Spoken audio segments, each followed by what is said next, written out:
Hey man, welcome back to Man Time. Today's episode, we are going to hopefully finish up. There's a lot of steps involved to get from here to a running chainsaw. So we'll see where we can get to.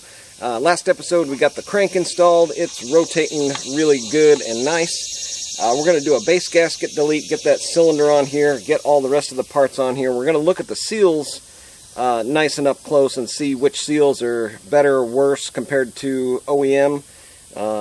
And then we might even talk about some cost. I'm going to do a cost breakdown at the end of this regardless, to see if it's worth it to, fix up your chainsaw. Try to do this as a, professional versus what they would probably charge at the Stihl dealership to do all this work for you, if they'd even do it at all. So anyways, that's going to be the episode. Welcome to Man Time.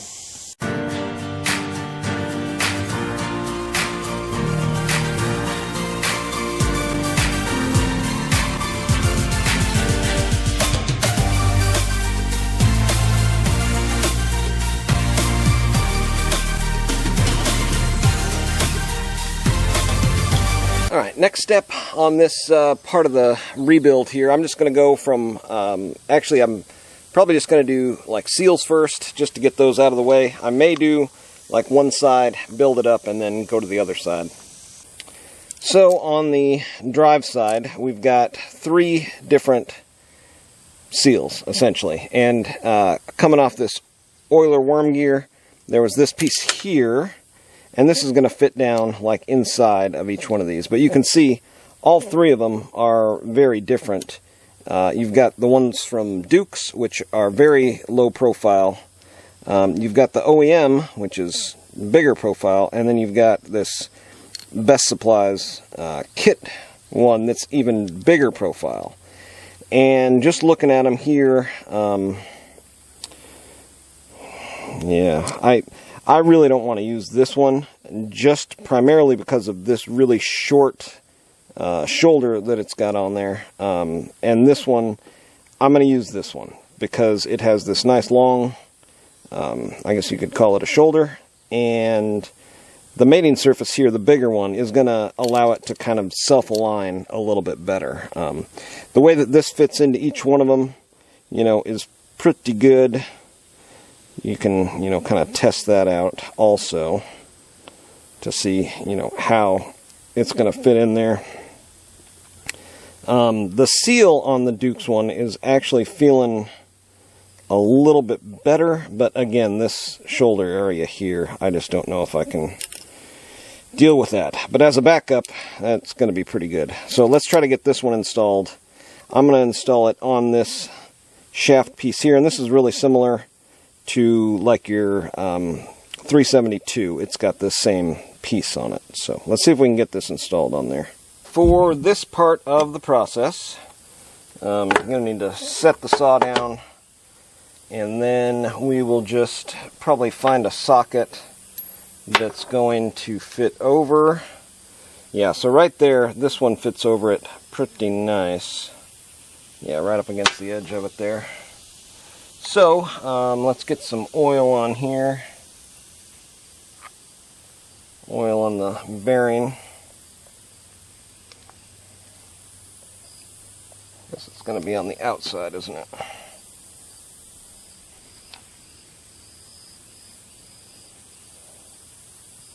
But this way we can get it started, kind of straight in there.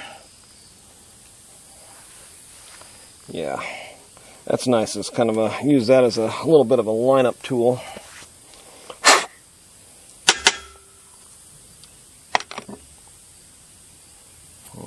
I'm not loving that fit.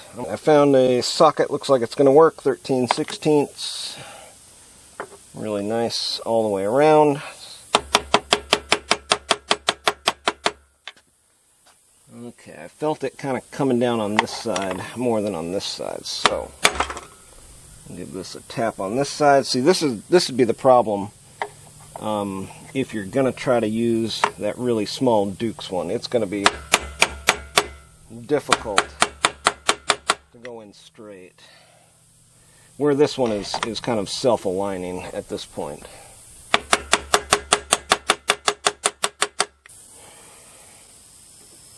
And you just want to make sure the seal is all the way over this shoulder. Yeah. And it's not rubbing or touching anything, you know, with that bearing. Let's go ahead and get our oil pump installed while we're on this side. So here's the deal on what was happening here. This bearing was actually, you know, as far this way as it would go. I took that socket, pounded it back in there. The gear right here that the worm gear drives for the oil pump was stuck and not spinning. So there you can see that it is spinning freely. With this all the way torqued down, shouldn't have any issues there now. But what was, you know, alerting me to that was this right here. This thing was bound up, and you can see here as it's trying to drive in, it's spinning the gear. So if you go counterclock like that and it's not working, that's going to indicate there's something wrong with your oil pump.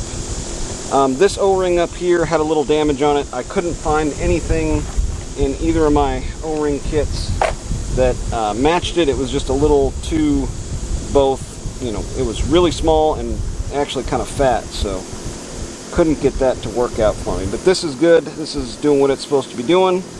I'm going to put a little bit more lube on here. This looks like a bronze. Something that's going to take on some oil. So, get that nice and lubed up. Alright, let's go through this part of the process, getting this whole clutch side reassembled here. So you've got this washer. It actually indicates top with the groove coming up like that. If that's worn off of there, the groove comes up. And being the, you know, mechanic detective, you've got, you know, three kind of prongs, matches up with these three prongs. This one is going to be lefty-tighty, so we'll go in lefty-tighty. A little surprised there isn't more kind of dust shielding around here, but I don't know. Threads on this crankshaft again I think are going to be kind of the weaker spot. Other than that, I mean, it looks like a really good, you know, crankshaft. It's all cast, still got casting marks on it there.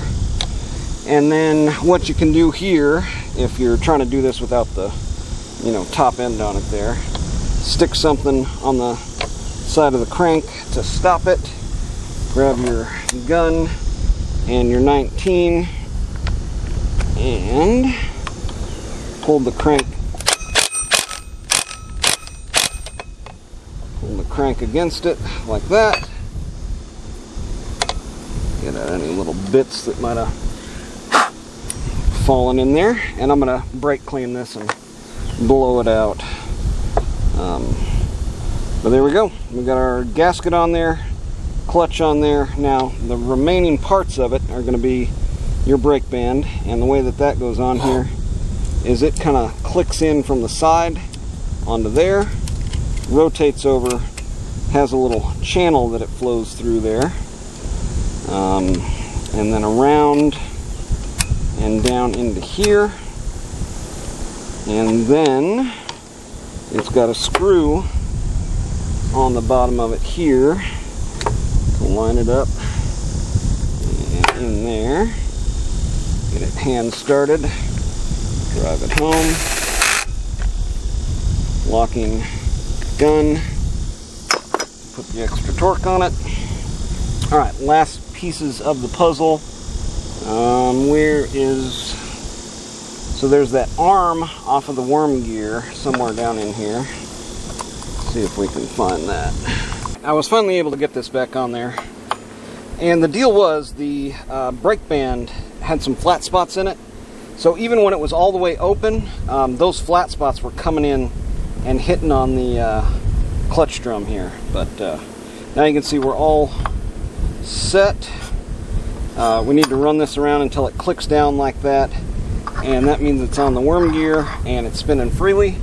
From there we can go with our rim sprocket. Did a Stihl one. So that should fit on there perfect. And it does, and that fits. And let's see if we can get this on here. I feel blood coming. You feel it? Yeah, me too.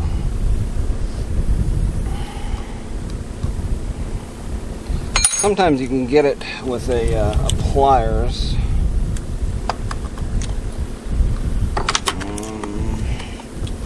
Or just any makeshift kind of tool. There we go. Nice. Okay, so that's all free. Everything's good there. We're all the way seated on that. Last thing is this. So just order of operations there. Get that brake band. Probably the order of operations would be to get the bearing on there, then this hub, and then, you know, making sure your brake band is free and all that stuff. So I think we're pretty well done here, with the exception of some plastic parts. All right, for this other seal, again, I compared OEM to the Dukes and to the Best Supplies, you know, parts. Decided to go with the Best Supplies, just keep it consistent. That way I've got a pair of Dukes, I guess. Yeah, I don't know. They look all pretty similar for these smaller ones. So we'll see how it goes here.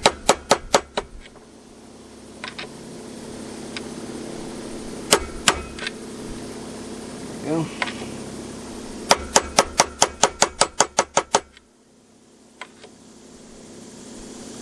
Make sure it's not prolapsing.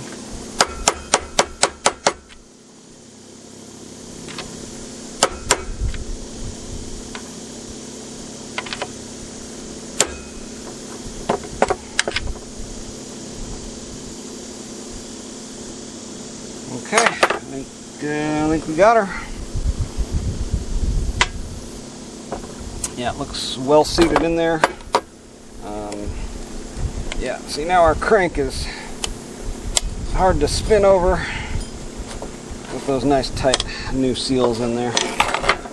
Man, it's hot in Texas. Oh yeah, the drift key. I had to go and run and get one of those because it just disappeared. I thought, you know, maybe I'd put it in this bag, but I was taking parts in and out of it, cleaning them up, and so it may have stuck to the magnet on the flywheel, and now it's no longer. So let's get a couple things going the right way for us here, huh? Looks like oil. I was thinking about doing a timing advance on these because you always hear about Stihls really opening up, you know, after a timing advance. So I wanted to try it, but after I bought the last flywheel key from my Stihl dealer, I am not going to do that now because this thing is tiny. I mean, really, really tiny. So it's right there. I mean, just ridiculously small. And if I drop this one, or it goes flying, if I'm trying to like file it down, it's not going to be good. Not going to be good. Project ending. I mean, it's just barely sticking out of there too. You know, there's not much for this flywheel to grip on in the first place, so I really don't want to, you know, kind of press my luck trying to get it, you know, trying to get it to where it's advanced in timing. If you got a chunk of steel, you can throw in there to kind of stop it. That's what you want to do.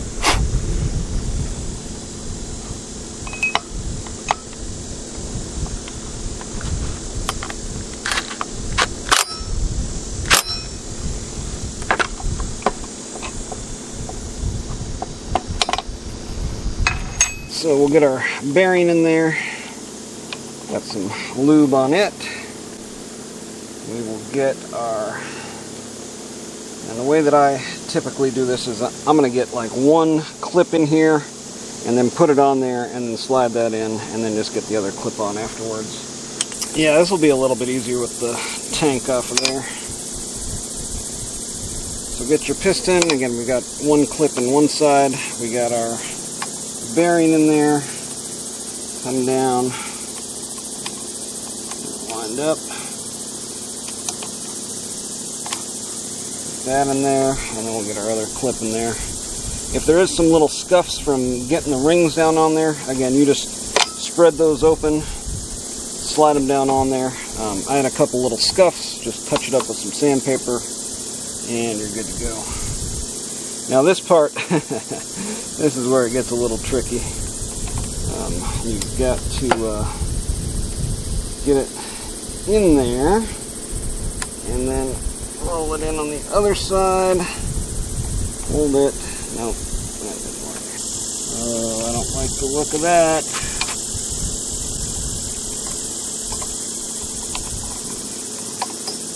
Yeah, I don't think I like the look of that.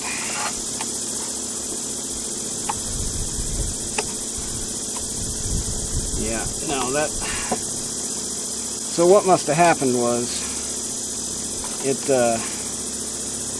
decompressed a little bit from the pliers, because now it just comes out of there super easy. Again, attention to the detail. Yeah, it actually bent. It actually bent from that first time trying to get it in there, and stayed bent. So Meteor, I guess you'd call them circlips or something else. I'm going to go back with the Stihl one. Now this one, the other one went flying, so this is the only one I've got here now.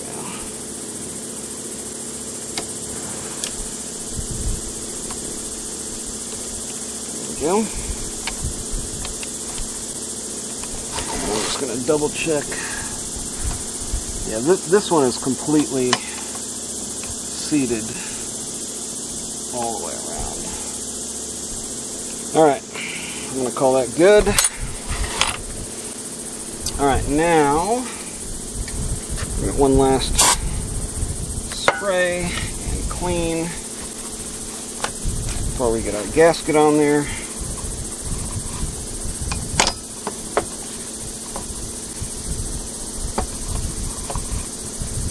And same with my hands. Let's see if we can make a little magic happen. Alright, so you've got line-up dowels coming out of your piston. You've got a ring compressor, right, to make sure everything is lined up where it should be. There we go. Make sure you're all the way on both of the rings. Slide it down just a touch to where there's a little bit of the piston sticking up there. Now here is the tricky part.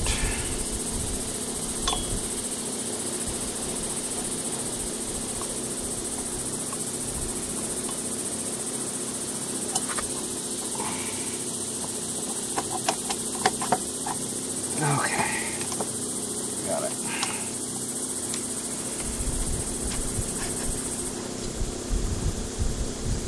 Now, do we have our intake going the right way? No, we don't.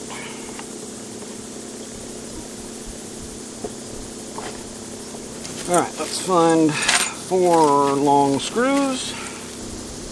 Yeah, I think these big ones are going to be the ones that we need here.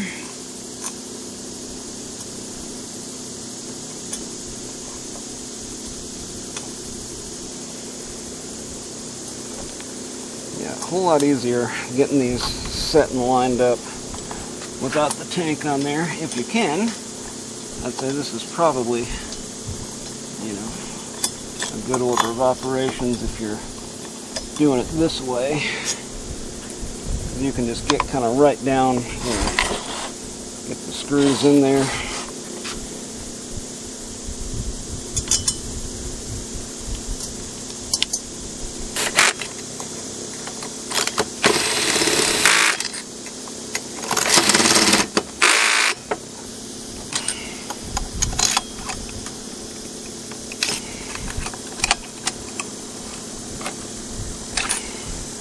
it's almost impossible to see. But right down in there, there is that gasket material that's squished out. So I like to let that dry before I cycle the piston. And that way, I mean, it's going to come out of there. It's going to get chewed up by the engine. But at least it's one big, you know, hard piece of it rather than little chunks of it. Or a smoo of it that just goes, you know, right on the piston. So I'm going to let this set up. So we've got our clutch on here. This side's pretty much all done. This side just need to get the coil on here. I'm going to put the tank on first though, so I can get the wires ran. I've got new hoses for the tank. I guess we can go through that as we're waiting for this to set up. Let's pick up where we left off, getting the gas tank ready to go. Now, a couple things. I'm trying to make this, again, better than new, or at least as good as new, and, I mean, the fuel line completely shot, right? I also am not really trusting the vent line. It is pretty hard. I can't see any holes, and it's not, like, cracking when I bend it and stuff like that, but I'm not going to take any chances. I want this to be a, you know, continue to be a legacy tool, right? Something that is able to be passed down. And yeah, this this fuel line just wasn't cutting it, was it? Look at that. Yeah, it's completely gone. So that'll go in the trash. I've got a new one right here. Easiest way to get this one in is the same way that I just pulled that one out. Feed it down. Lots of lube on there, of course. Vaseline is what my lube of choice is for stuff like this. Hardest part is getting this first kind of tab down, but once that goes, all pretty much downhill from there, and then it feeds in pretty nice.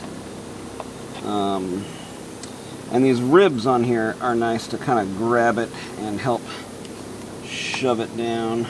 Next, we'll try to get this out. I don't know the easiest way to get this out. I'm guessing through.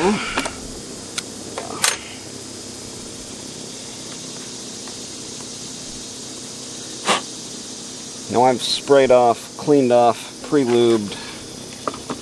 Pretty much everything needs to happen here. So it looks like this is actually going to want to come in like that. Okay. Moral of the story here is just double and triple check everything. So you've got a little bit of a space on the bottom there, space on the bottom here. That's how that's going to line up. Make sure to loosen the clamp enough to get that on there, and then make sure that we're lined up here.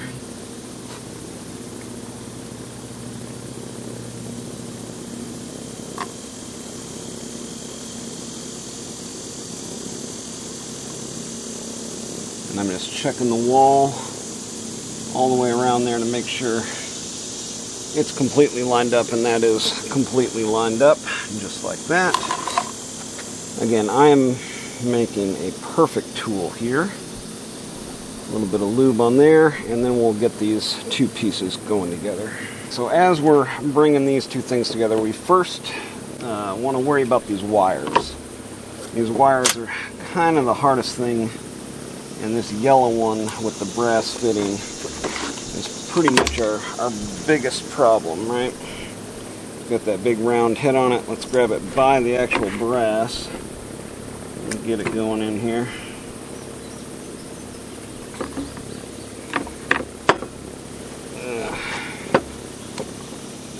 Okay.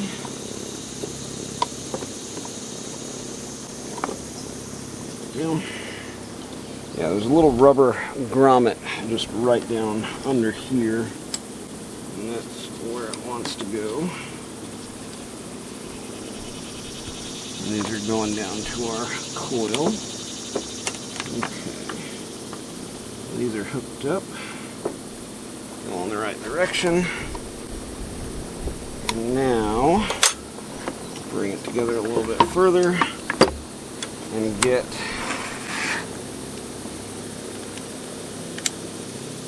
the rubber boot pulled through. That's through. Now we can get our vacuum line hooked up as we come together. Sometimes we need the long ones and from a different angle.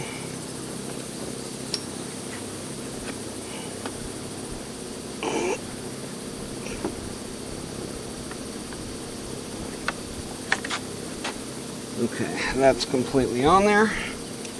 And then last is the boot, which feeds down and into there. And that's in there. Okay. So we got the three main mating keys hooked up here. Next is going to be these.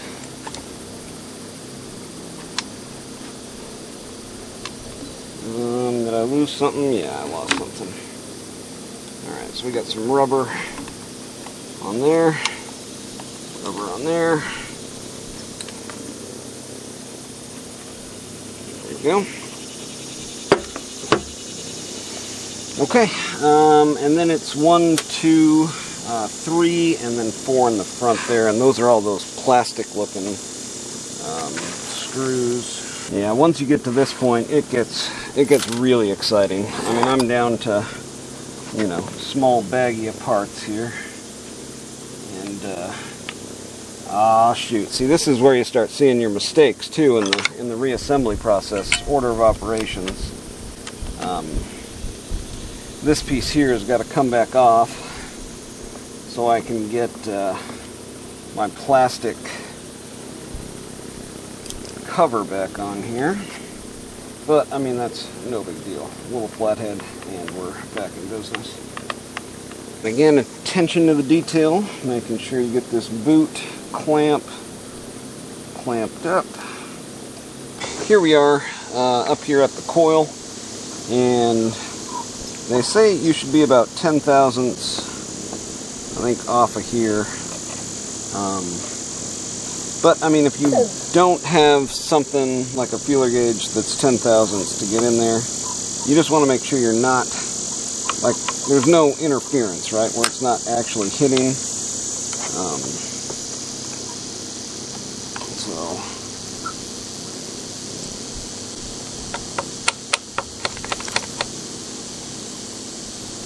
we are in the home stretch here. So yeah, that's lined up perfect. I can see that down in there.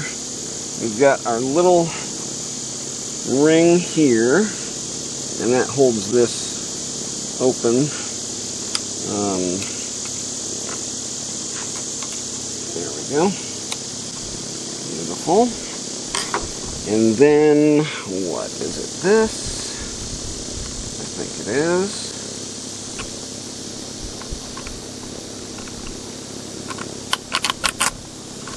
Yeah, so what you really want to be cognizant of here is the hoses going into the rubber lines, right? We got one down here we're looking at, we got one over here, the fuel line and the vacuum.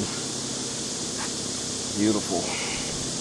Both of them are completely seated where they're supposed to be, just as Stihl has designed for us. Man, that's a nice big carb opening there, isn't it? Next step is to get our trigger assembly hooked up. That is right here. And the way to get this on and off, you hit the gas on here. It exposes where this lever seats down into the trigger. Pop that out, and then it rolls over in the back there. Yeah, so this mates up with here. And those go into there. Yeah. Okay. Alright, so that goes on, and then this goes on. This holds this to that, and these hold this to that. Does that make sense? This and that, and that and this? Yeah, I hope so. Yeah, this is a little This is a little Mickey Mouse here. This whole rinky-dink plastic air filter holder thing, but you know, if it works, it works. Alright, end up finding a decomp plug. We'll get that in here. And it is starting to look like a chainsaw, isn't it? Well, the bolt for this was missing. And I happened to pick this one up. This is the Neotech chainsaw bolt nut screws. B07 KCF JP1H. And it's all like Stihl stuff, right? A bunch of really good stuff. Screws, bolts, oh man, even a seal kit. But those covers, bar nuts, bar studs, man, just everything. But anyways, this one here is the one that was missing from everything, and it just so happened to have one in there. I mean, it looks like it's way too long. It may still be the wrong one, but this is the only one that makes any sense. I can already see that I'm getting out of nuts and bolts. And all of the nuts and bolts I see here are only like what's left to be put on here. Anyways, let's see if we got spark. How about that? I don't want to get too far into this and go, oh shoot.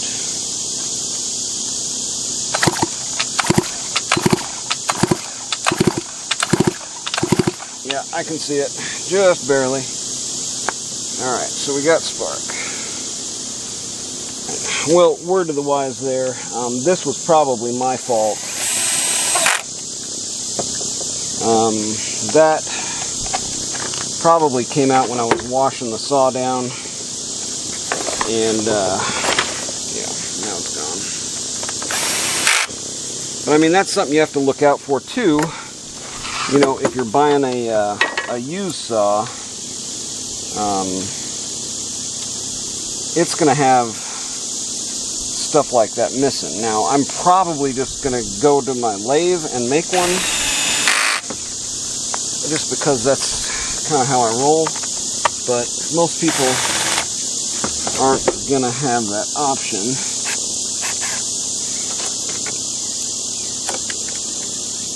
And then if you were to go to your Stihl dealer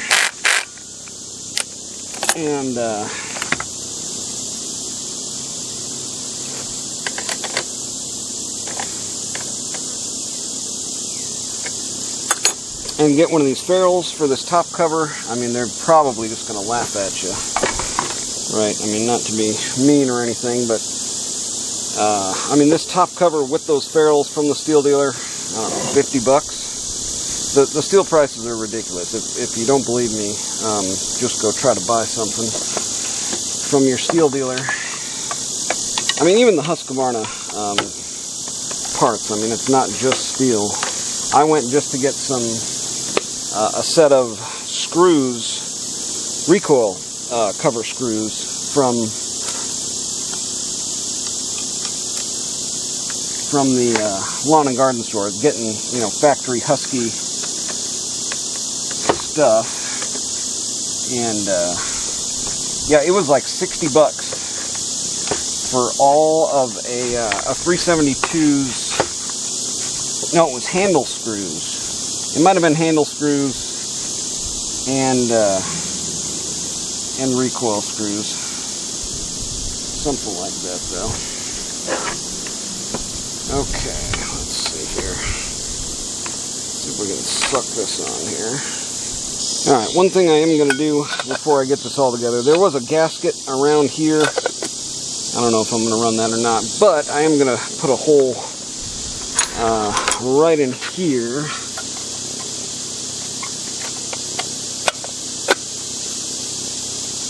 And I want it to kind of come out like centered around here. And for now I'm just going to drill a hole, but that's where I'm going to want my exhaust exit, right there. Saw's all back together. Let's go ahead and give it a fire up. Man, this is a nice, tight, lightweight package. Alright, so I haven't tried to fire this. Let's see how many pulls it takes on choke.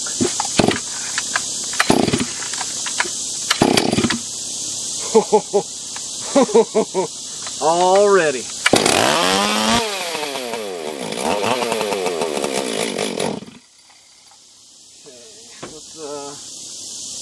our idle up. And maybe a little less fuel on low. I don't know.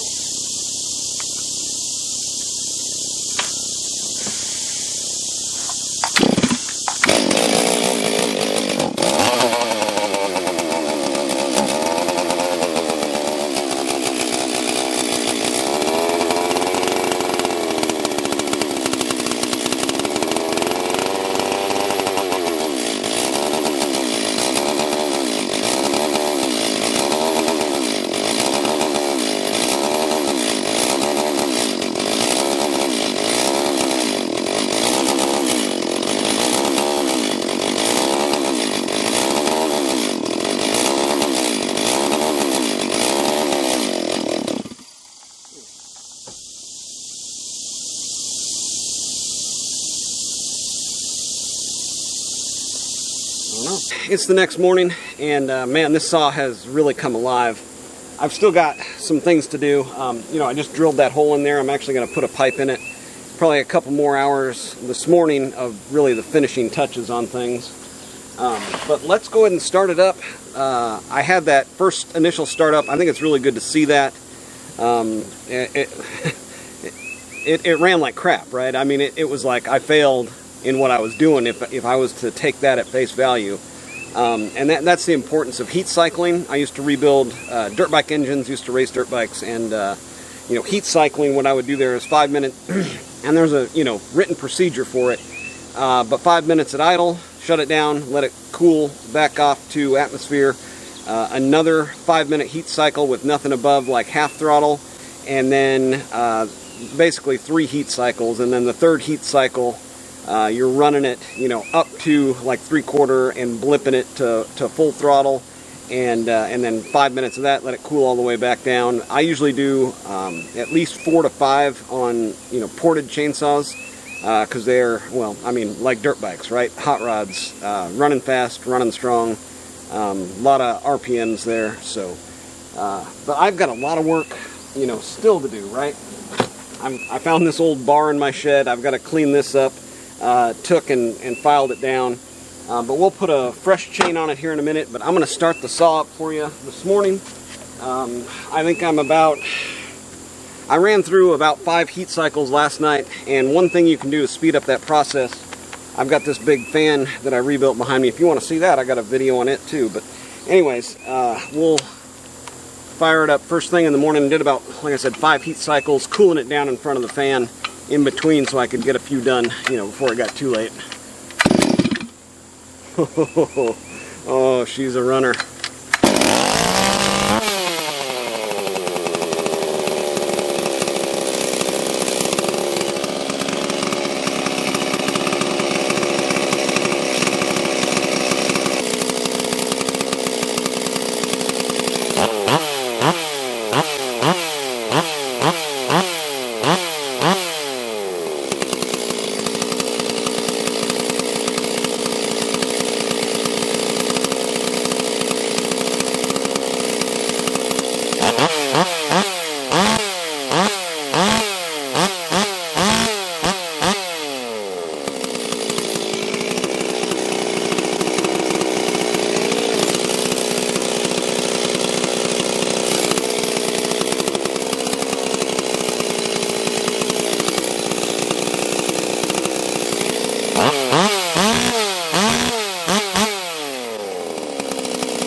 Oh man, that's satisfying.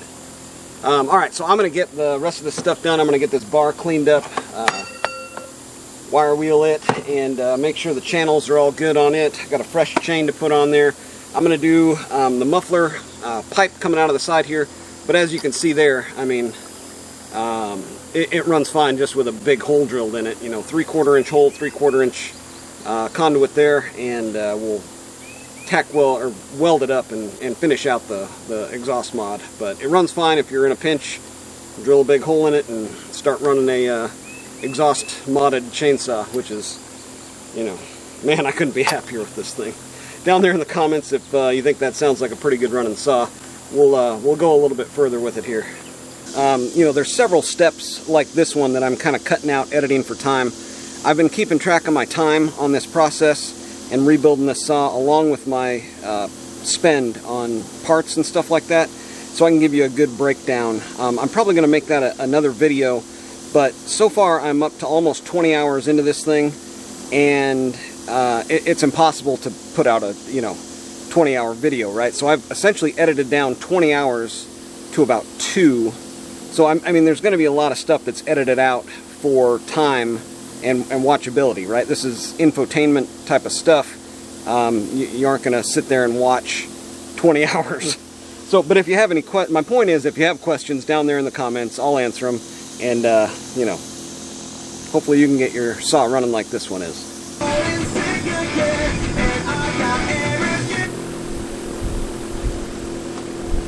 Alright, man, let's get a look in here and just see, break in. If that went successful, you can see the piston right in here. Piston still clean, shiny, nice. You can see I matched the exhaust to the port, or vice versa.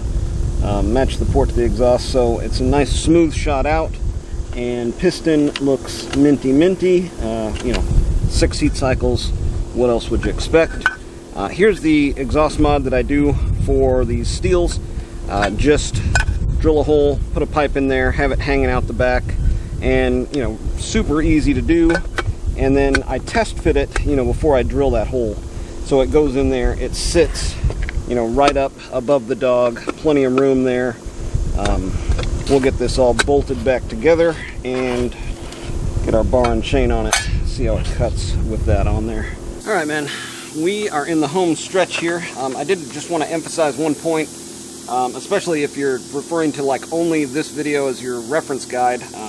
Your results probably aren't going to turn out like this, like your first go around and from one video edited down from 20 hours of stuff, right?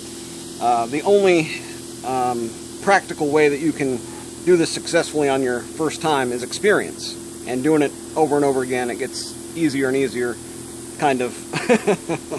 But straight out of the gate, your first saw, if this is your first saw and this is your only reference guide, be prepared for struggle and failure, basically. The more you do, though, and the different kinds of saws that you work on, it does get easier eventually. And hopefully this video can help you make it easier on the first time around. But like I said, it's something that's going to come with time and practice. I've got some yard work to do. I just got done retuning it. With that pipe on there, the low jet was too rich. It richened up on the low jet, so I had to take it down to about 1 turnout on low, about 1 1/4 on high. I'm just going to go through, start kibbling up all this stuff, and maybe we can get back to this bigger piece of wood that I have back here to test the saw with. Try it out. Should be warm.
Wow.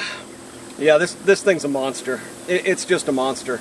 If you've ever ran a 440 or a 044, you tell me, is it better than stock? Does it seem like it's better than stock?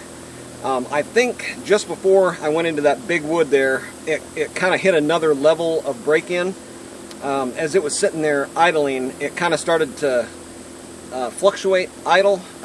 What was actually happening there was it got richer all of a sudden. I actually had to lean out in the low jet even more, so I think I'm down to like 1 turn or maybe even a little less. So yeah, that was, and then increase the idle a little bit there. But yeah, I mean, it's just running phenomenal. And yeah, I couldn't be happier with it. This is the perfect type of work saw for me. Again, if you're going to rebuild your chainsaw, I took a little bit more in depth on this one, but again, there's still a lot of stuff that I missed. So questions down below. You like this type of stuff, make sure to subscribe and hit that thumbs up. There's a super chat if this video inspired you to do something above and beyond you know, you can do that also. But that's going to do it for today on Man Time. It's Texas and it's summer, and I'm going to catch some AC. That's going to do it for today on Man Time. Get out there, have you some Man Time too. Oh yeah, one more thing. Next video we're going to go through a cost breakdown, time versus money and all that stuff. Cost benefit analysis to doing this type of job. So if you're interested in that, that's going to be a video upcoming. We're also going to put this in the wood against some other saws comparable to the year model 272, ported 272, and maybe even a 461. I got to go find some fresh wood, but we'll get all that done also.